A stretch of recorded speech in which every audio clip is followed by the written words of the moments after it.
ਸਤਿ ਸ੍ਰੀ ਅਕਾਲ। ਸਾਹਿਤਕ ਸੱਚ ਚੈਨਲ 'ਤੇ ਆਪ ਜੀ ਦਾ ਸਵਾਗਤ। ਮੈਂ ਹਾਂ ਹਰਮੀਤ ਕੌਰ।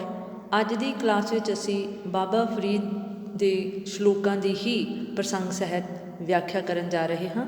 ਇਸ ਕਲਾਸ ਦੇ ਵਿੱਚ ਕੁਝ ਅਗਲੇ ਸ਼ਲੋਕ ਜੋ ਹਨ ਉਹਨਾਂ ਨੂੰ ਸ਼ਾਮਿਲ ਕੀਤਾ ਗਿਆ ਹੈ। ਫਰੀਦਾ ਮੈਂ ਭੁਲਾਵਾ ਪੱਗ ਕਾ ਮਤ ਮੈਲੀ ਹੋ ਜਾਏ।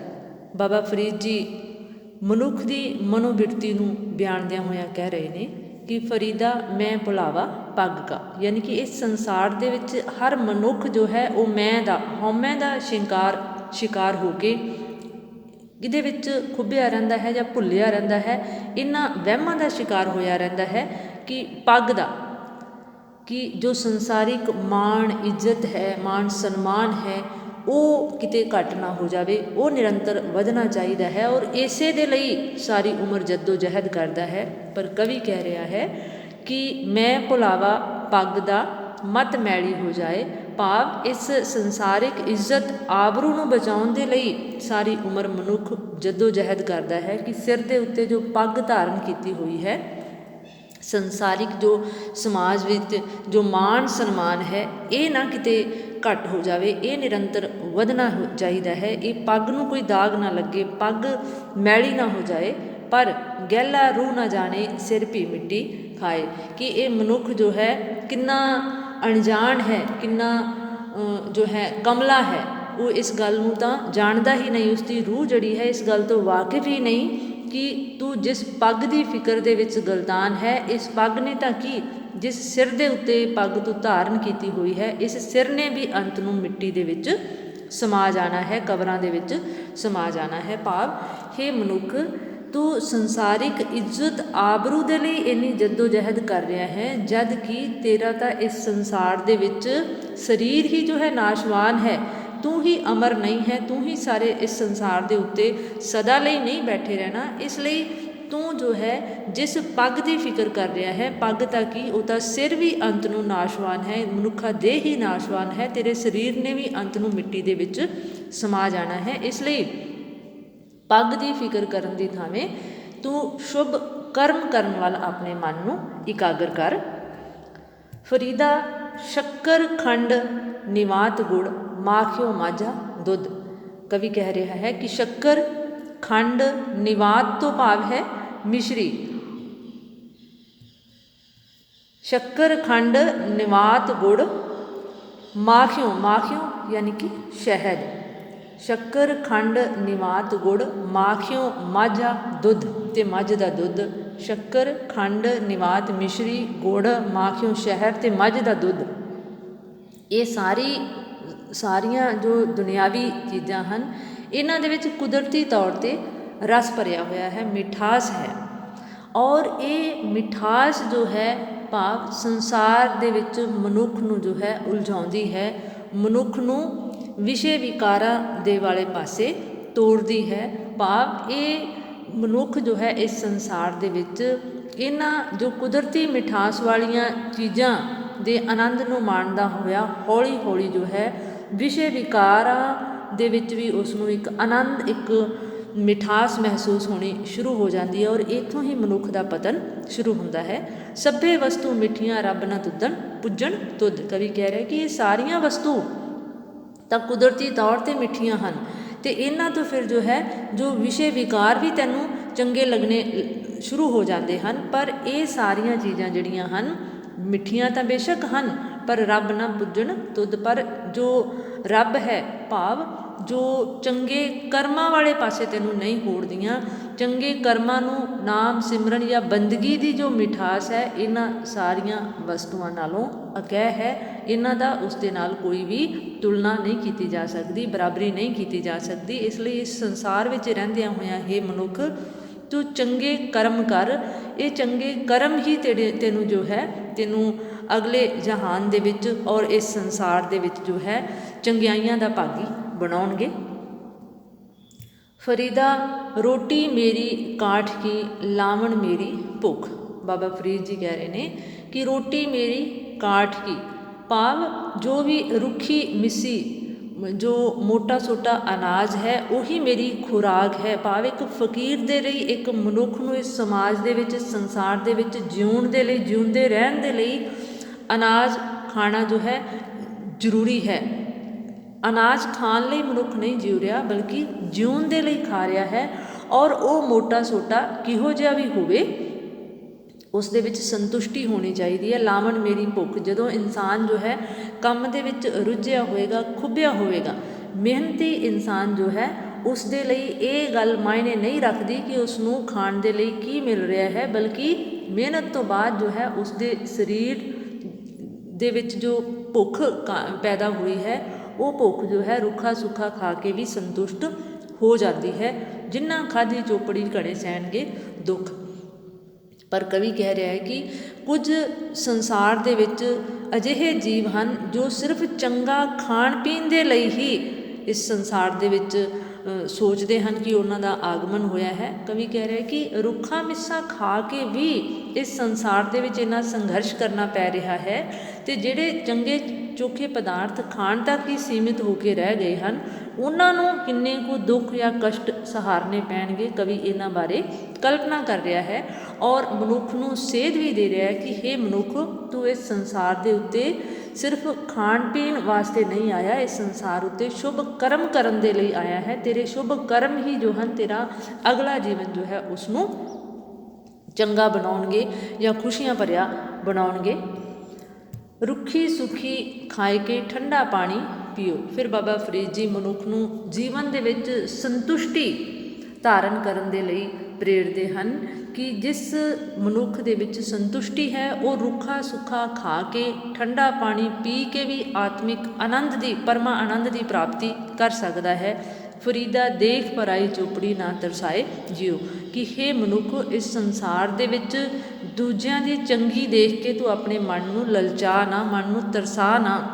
ਉਸ ਜਿਹਾ ਹੋਣ ਦੇ ਲਈ ਮਿਹਨਤ ਕਰ, ਮਿਹਨਤ ਦੇ ਸਿਰ 'ਤੇ ਹੀ ਤੈਨੂੰ ਕਾਮਯਾਬੀ ਪ੍ਰਾਪਤ ਹੋਣੀ ਹੈ।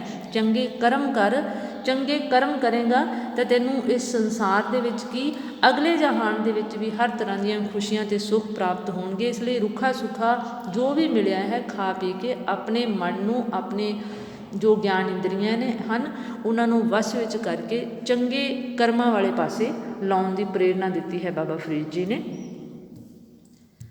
ਫਰੀਦਾ ਅੱਜ ਨੇ ਸੁੱਤੀ ਕੰਤ ਸਿਓ, ਅੰਗ ਮੁੜੇ ਮੁੜ ਜਾਏ। ਬਾਬਾ ਫਰੀਦ ਜੀ ਕਹਿ ਰਹੇ ਨੇ ਕਿ ਅੱਜ ਨੇ ਸੁੱਤੀ ਕੰਤ ਸਿਓ, ਕੰਤ ਤੋਂ ਭਾਵ ਹੈ ਪ੍ਰਭੂ ਰੂਪੀ ਪਤੀ। ਬਾਬਾ ਫਰੀਦ ਜੀ ਕਹਿ ਰਹੇ ਨੇ ਕਿ ਅੱਜ ਨਾ ਸੁੱਤੀ ਕੰਤ ਸਿਓ, ਯਾਨੀ ਕਿ ਮੇਰੀ ਸਥਿਤੀ ਉਸ ਨਾਰ ਵਰਗੀ ਹੈ, ਉਸ ਔਰਤ ਵਰਗੀ ਹੈ ਜਿਸ ਨੇ ਆਪਣੇ ਪ੍ਰਭੂ ਰੂਪੀ ਪਤੀ ਦਾ ਜੋ ਹੈ ਮਾਣ, ਜੋ ਸੰਗ ਹਾਸਿਲ ਨਹੀਂ ਕੀਤਾ। ਕਵੀ ਕਹਿ ਰਿਹਾ ਹੈ ਕਿ ਅੱਜ ਨਾ ਸੁੱਤੀ ਕੰਤ ਸਿਓ, ਅੰਗ ਮੁੜੇ ਮੁੜ ਜਾਏ। ਇਸਤਰੀ ਰੂਪ ਦੇ ਵਿੱਚ ਕਵੀ ਕਹਿ ਰਿਹਾ ਹੈ ਕਿ ਮੈਂ ਸਿਰਫ ਇਸ ਜੀਵਨ ਦੇ ਵਿੱਚ ਹੀ ਪ੍ਰਭੂ ਨਾਲੋਂ ਵਿਛੜੀ ਹਾਂ, ਪ੍ਰਭੂ ਨਾਲੋਂ ਦੂਰ ਹੋਈ ਹਾਂ, ਔਰ ਮੇਰਾ ਜੋ ਹੈ ਅੰਗ ਅੰਗ ਜੋ ਹੈ ਮੁੜ ਮੁੜ ਜਾ ਰਿਹਾ ਹੈ, ਭਾਵ ਬੜਾ ਬੇਚੈਨ ਹੈ। ਮੇਰਾ ਅੰਗ ਅੰਗ ਜੋ ਹੈ ਵਿਛੋੜੇ ਦੀ ਅਗਨੀ ਦੇ ਵਿੱਚ ਤੜਪ ਰਿਹਾ ਹੈ। ਜਾਏ ਪੁੱਛੋ ਦੁਹਾਗਣੀ, ਤੁਮ ਕਿਉਂ ਰਹਿਣ ਵਿਹਾਏ। ਉਸ ਦੁਹਾਗਣੀ ਭਾਵ ਉਸ ਔਰਤ ਜਿਸ ਨੂੰ ਜੇਕਰ ਅਸੀਂ ਸੰਸਾਰਿਕ ਤੌਰ 'ਤੇ ਜਾਣੀਏ ਤਾਂ ਜੋ ਆਪਣੇ ਪਤੀ ਦੇ ਨਾਲੋਂ ਅਲੱਗ ਹੈ, ਭਾਵ ਛੁੱਟੜ ਔਰਤ ਹੈ ਜਿਸ ਨੂੰ ਪਤੀ ਨੇ ਛੱਡ ਦਿੱਤਾ ਹੈ, ਜਾਂ ਦੂਸਰੇ ਸ਼ਬਦਾਂ ਦੇ ਵਿੱਚ ਰੂਹਾਨੀ ਅੰਦਾਜ਼ ਦੇ ਵਿੱਚ ਕਹੀਏ ਤਾਂ ਜਿਹੜੀ ਜੀਵ ਰੂਪੀ ਇਸਤਰੀ ਜੋ ਹੈ ਆਪਣੇ ਪ੍ਰਭੂ ਰੂਪੀ ਪਰਮਾਤਮਾ ਤੋਂ ਵਿਛੜੀ ਹੋਈ ਹੈ, ਉਸ ਨੂੰ ਪੁੱਛਿਆ ਜਾਵੇ ਕਿ ਤੁਮ ਕਿਉਂ ਰਹਿਣ ਵਿਹਾਏ, ਕਿ ਤੂੰ ਇਸ ਸੰਸਾਰ ਰੂਪੀ ਰਹਿਣ ਜਿਹੜੀ ਹੈ, ਸੰਸਾਰਿਕ ਰਹਿਣ ਜੋ ਹੈ ਕਿਸ ਤਰ੍ਹਾਂ ਬਿਤਾਈ ਹੈ। ਕਿਉਂਕਿ ਇਸ ਮਨੁੱਖ ਨੂੰ ਜੋ ਹੈ ਉਸ ਦੀ ਆਤਮਾ ਨੂੰ ਉਸ ਪਰਮਾਤਮਾ ਨਾਲੋਂ ਵਿਛੜੀ ਹੋਈ ਆਤਮਾ ਸਵੀਕਾਰਿਆ ਗਿਆ ਹੈ ਗੁਰਬਾਣੀ ਅਨੁਸਾਰ। ਇਸ ਲਈ ਬਾਬਾ ਫਰੀਦ ਜੀ ਕਹਿ ਰਹੇ ਨੇ ਕਿ ਜੋ ਜੀਵ ਇਸ ਸੰਸਾਰ ਦੇ ਵਿੱਚ ਵਿਚਰਦਿਆਂ ਹੋਇਆਂ ਉਸ ਪ੍ਰਭੂ ਦੇ ਨਾਮ ਸਿਮਰਨ ਜਾਂ ਬੰਦਗੀ ਤੋਂ ਬੇਮੁਖ ਹੋ ਗਿਆ ਹੈ, ਉਸ ਤੋਂ ਦੂਰ ਹੋ ਗਿਆ ਹੈ, ਉਸ ਨੂੰ ਭੁਲਾ ਦਿੱਤਾ ਹੈ, ਉਹ ਇਸ ਸੰਸਾਰ ਦੇ ਵਿੱਚ ਕਿਵੇਂ ਵਿਚਰਦਾ ਹੈ, ਕੀ ਉਸ ਦੀ ਮਨੋਸਥਿਤੀ ਹੈ, ਉਸ ਨੂੰ ਪੁੱਛਿਆ ਜਾਵੇ। ਕਿਉਂਕਿ ਉਸ ਆਤਮਾ ਨਾਲੋਂ, ਆਤਮਾ ਜੋ ਹੈ ਉਸ ਪਰਮਾਤਮਾ ਨਾਲੋਂ ਵਿਛੜ ਕੇ ਕਦੇ ਵੀ ਸੁਖੀ ਨਹੀਂ ਰਹਿ ਸਕਦੀ। ਉਸ ਦੇ ਲਈ ਇਹ ਸੰਸਾਰਿਕ ਜੀਵਨ ਜੋ ਹੈ, ਸੰਸਾਰਿਕ ਰਹਿਣ ਜੋ ਹੈ ਸੁਖਦਾਈ ਨਹੀਂ ਹੋ ਸਕਦੀ। ਜੌਬਨ ਜਾਂਦੇ ਨਾ ਡਰਾਂ, ਜੇ ਸਹੁ ਪ੍ਰੀਤ ਨੇ ਜਾਏ। ਬਾਬਾ ਫਰੀਦ ਜੀ ਕਹਿ ਰਹੇ ਨੇ ਕਿ ਜੌਬਨ ਜਾਂਦੇ ਨਾ ਡਰਾਂ, ਜੇ ਸਹੁ ਪ੍ਰੀਤ ਨ ਜਾਏ, ਫਰੀਦਾ ਕੀਤੀ ਜੌਬਨ ਪ੍ਰੀਤ ਬਿਨ ਸੁੱਕ ਗਏ ਕੁਮਲਾਏ।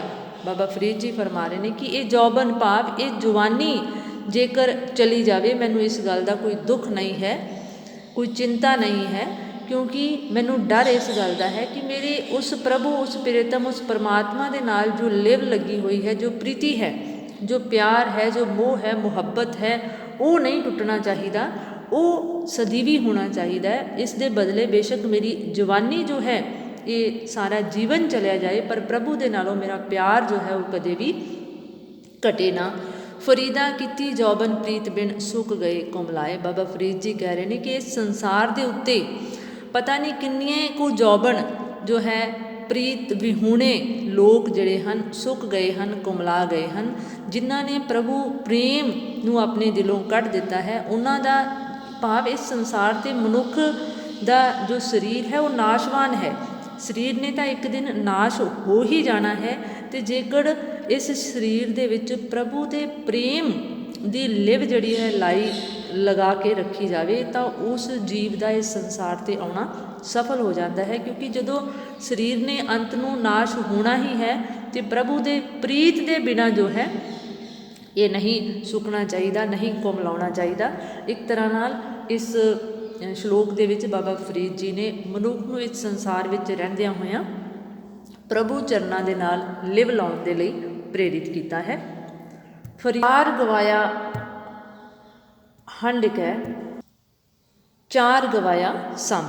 ਬਾਬਾ ਫਰੀਦ ਜੀ ਕਹਿ ਰਹੇ ਹਨ ਕਿ ਹੇ ਮਨੁੱਖ, 4 ਪਹਿਰ ਦਿਨ ਹੁੰਦੀ ਹੈ, 4 ਪਹਿਰ ਦਾ ਦਿਨ ਹੈ ਔਰ 4 ਪਹਿਰ ਦੀ ਰਾਤ ਮੰਨੀ ਜਾਂਦੀ ਹੈ। 4 ਪਹਿਰ ਦਿਨ, 4 ਪਹਿਰ ਰਾਤ। ਕਵੀ ਕਹਿ ਰਿਹਾ ਕਿ ਹੇ ਮਨੁੱਖ, ਤੂੰ ਇਸ ਸੰਸਾਰ ਦੇ ਵਿੱਚ 4 ਪਹਿਰ ਦਿਨ ਜਿਹੜਾ ਹੈ ਉਹ ਸੰਸਾਰਿਕ ਕਾਰਾਂ ਵਿਹਾਰਾਂ ਦੇ ਵਿੱਚ ਹੰਢਾ ਦਿੱਤਾ ਹੈ, ਗਵਾ ਦਿੱਤਾ ਹੈ ਜਾਂ ਬਿਤਾ ਦਿੱਤਾ ਹੈ। 4 ਗਵਾਇਆ ਸਮ, ਅਤੇ 4 ਪਹਿਰ ਰਾਤ ਜਿਹੜੀ ਹੈ ਉਹ ਸੌਂ ਕੇ ਗੁਜ਼ਾਰ ਦਿੱਤੀ ਹੈ।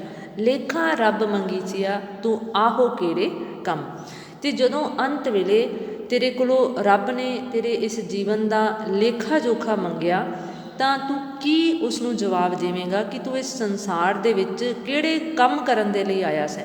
ਕਿਉਂਕਿ ਕਿਹਾ ਜਾਂਦਾ ਹੈ ਕਿ ਪਰਮਾਤਮਾ ਦੇ ਨਾਲੋਂ ਵਿਛੜ ਕੇ ਮਨੁੱਖ ਜੋ ਹੈ ਇਸ ਸੰਸਾਰ ਦੇ ਵਿੱਚ ਜਦ ਆਉਂਦਾ ਹੈ ਤਾਂ ਇੱਕ ਵਾਅਦਾ ਕਰਕੇ ਆਉਂਦਾ ਹੈ ਕਿ ਇਸ ਸੰਸਾਰ ਰੂਪੀ ਕਰਮ ਭੂਮੀ 'ਤੇ ਜਾ ਕੇ ਉਸ ਨੂੰ ਚੰਗੇ ਕਰਮ ਕਰਨ ਦੀ ਇਜਾਜ਼ਤ ਦਿੱਤੀ ਜਾਵੇ। ਪਰ ਕਵੀ ਕਹਿ ਰਿਹਾ ਕਿ ਹੇ ਮਨੁੱਖ, ਤੂੰ ਆਪਣੇ ਉਸ ਵਾਅਦੇ ਤੋਂ ਬੇਮੁਖ ਹੋ ਗਿਆ ਹੈ, ਉਸ ਨੂੰ ਭੁੱਲ ਗਿਆ ਹੈ ਕਿ 4 ਪਹਿਰ ਦਿਨ 'ਤੇ ਜਿਹੜਾ ਹੈ ਤੂੰ ਵਿਸ਼ੇ ਵਿਕਾਰਾਂ ਦੇ ਵਿੱਚ, ਸੰਸਾਰਿਕ ਕਾਰਾਂ ਵਿਹਾਰਾਂ ਦੇ ਵਿੱਚ ਉਲਝ ਕੇ ਗਵਾ ਦਿੱਤਾ ਹੈ। 4 ਪਹਿਰ ਰਾਤ ਸੌਂ ਕੇ ਗਵਾ ਦਿੱਤੀ ਹੈ। ਅਤੇ ਜਦੋਂ ਅੰਤ ਵੇਲੇ ਇਸ ਸੰਸਾਰ ਤੋਂ ਰੁਖਸਤ ਕਰੇਗਾ ਅਤੇ ਤੇਰੇ ਕੀਤੇ ਕਰਮਾਂ ਦਾ ਜਦੋਂ ਲੇਖਾ ਜੋਖਾ ਹਿਸਾਬ ਕਿਤਾਬ ਮੰਗਿਆ ਜਾਵੇਗਾ, ਤਾਂ ਤੂੰ ਉਸ ਵੇਲੇ ਕੀ ਜਵਾਬ ਦੇਵੇਂਗਾ। ਤਾਂ ਕੀ ਤੂੰ ਇਸ ਸੰਸਾਰ 'ਤੇ ਕੀ ਕਰਮ ਕਰਨ ਲਈ ਆਇਆ ਸੈਂ ਅਤੇ ਕੀ ਕਰਮ ਕਰਕੇ ਚੱਲਿਆ ਹੈ। ਇਸ ਲਈ ਵਕਤ ਰਹਿੰਦਿਆਂ ਬਾਬਾ ਫਰੀਦ ਜੋ ਨੇ ਉਹ ਮਨੁੱਖ ਨੂੰ ਚੰਗੇ ਕਰਮ ਕਰਨ ਦੇ ਲਈ ਪ੍ਰੇਰਿਤ ਕਰਨ ਦਾ ਸੰਦੇਸ਼